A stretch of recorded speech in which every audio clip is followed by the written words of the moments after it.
अगर रॉसडेल की बात करें तो वहां गुज़श्ता रोज होने वाली शदीद बर्फबारी से मामूलात ज़िंदगी मुतासिर हो चुके हैं और अब मौसम कदरे बेहतर बताया जा रहा है। ताहम गलियों में पड़ी बर्फ ना तो पिघल रही है और इसी वजह से लोगों को शदीद मुश्किलात का सामना है। इसी पर बात करेंगे अपने नुमाइंदे राजा वाजिद से। राजा वाजिद बताएगा अभी यहाँ पर क्या सूरत हाल है और जो गलियों में बर्फ जमी हुई है उसको हटाने के लिए कोई काम किया गया?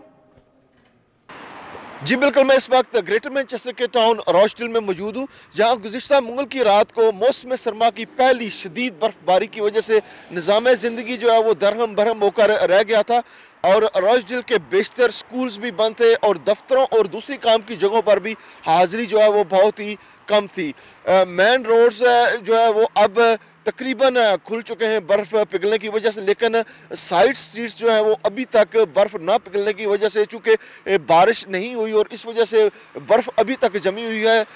जो इस वक्त अब ब्लैक आइस की शक्ल इख्तियार कर गई है। और महकमा मौसमियात के मुताबिक अगले तकरीबन 3-4 दिन जो है वो बारिश होने का कोई इम्कान नहीं है, जिसकी वजह से ये और ज़्यादा ख़तरनाक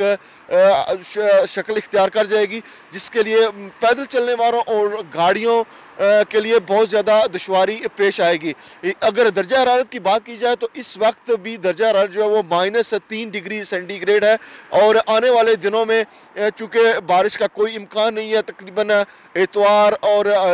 सोमवार तक, तो ये दर्जा हरारत जो है और नीचे जाएगा, जिससे सर्दी की शिद्दत में और ज़्यादा इजाफा होगा। जी।